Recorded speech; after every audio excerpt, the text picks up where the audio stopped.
उत्तर प्रदेश के तमाम शोषित, वंचित, पीड़ित शिक्षा मित्र तथा बीटीसी के अनुसाथियों को मेरा नमस्कार, आदाब।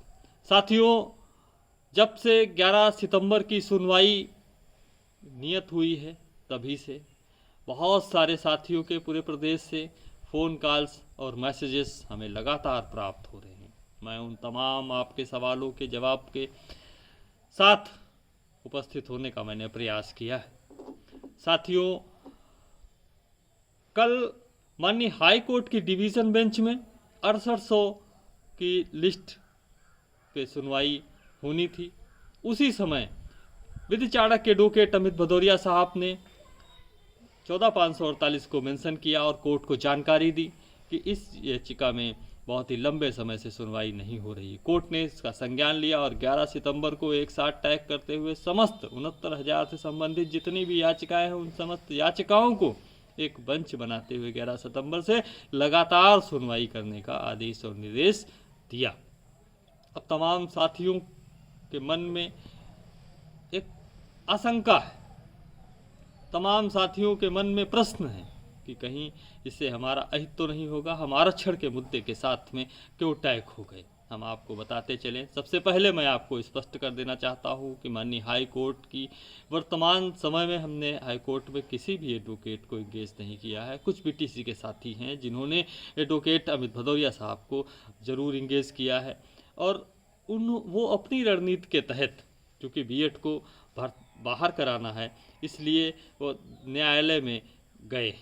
हम आपको बता देना चाहते हैं कि आज की तारीख में बीएड दो कंडीशन में, दो परिस्थितियों में बाहर हो सकता है। एक, बीएड बाहर होने का मतलब है 28 जून 2018 का वह नोटिफिकेशन रद्द हो जाना और आने वाली तमाम भर्तियों से बीएड को बाहर कर देना। वो तो स्वतः ही बाहर हो चुका है माननीय सर्वोच्च न्यायालय के आदेश से। लेकिन यदि आप चाहते हैं कि 69,000 शिक्षक भर्ती से बीएड बाहर हो तो हम आपको स्पष्ट कर देना चाहते हैं, आज की तारीख में माननीय कोर्ट केवल और केवल एक पिटीशन है 14,548 और उसके साथ में 5 और याचिकाएं हैं जो उसके साथ में बंच में हैं, टैग में हैं। उन याचिकाओं पे सुनवाई के बिना बाहर नहीं हो सकता है। क्यों?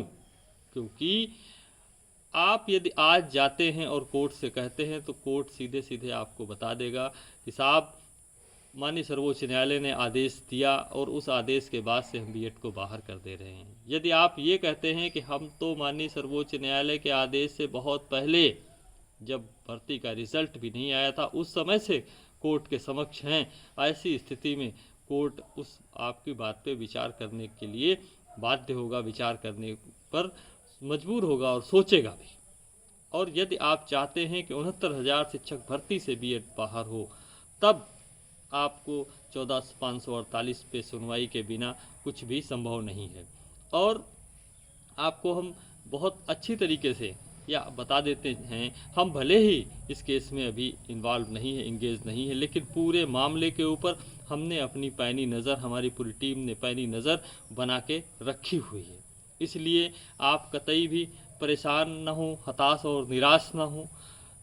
जिस समय माननीय सर्वोच्च न्यायालय के डिवीज़न बेंच में 11 सितंबर को सुनवाई होगी, उसके आगे की जो कंडीशन और जो स्थितियां बनेंगी उसमें अवश्य ही, क्योंकि 14,548 की जो प्रेयर है वह प्रेयर बीएड को बाहर करने की, 28 जून 2018 के नोटिफिकेशन को क्वेश करने की और 23वां जो संशोधन है उसको रद्द करने की मांग करती है। उसके साथ में अरुण दीक्षित के नाम से भी पिटीशन है और उस पिटीशन में भी 24वां 25वां संशोधन भी चैलेंज है।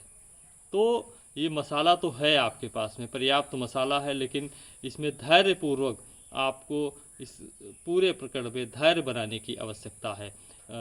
बहुत ज़्यादा आप किसी भी मामले को बहुत ज़्यादा तूल देने की आवश्यकता नहीं है। अभी हम लोग, हमारी और टीम वेट एंड वॉच की कंडीशन में हैं। जब बीएड बाहर होगा उसके बाद से हम अवश्य हमारा रोल शुरू होगा। अभी तो हम उन लोगों का सहयोग करने का हमारी मंशा है जो लोग अभी हाई कोर्ट में लड़ रहे हैं। उनको यदि कोई विधिक सलाह की ज़रूरत होगी तब भी देंगे, या कोई स्ट्रेटेजी अगर बनानी होगी तो यदि वो चाहेंगे तो हम अवश्य उनका साथ देने के लिए उनके साथ कंधे से कंधा मिलाकर खड़े रहने का अवश्य हम प्रयास और प्रयत्न करेंगे। हम आप तमाम साथियों को ये आश्वस्त कर देना चाहते हैं कि आज की तारीख में हमारे पास खोने के लिए कुछ भी नहीं है, जो भी है वो केवल और केवल पाने के लिए है।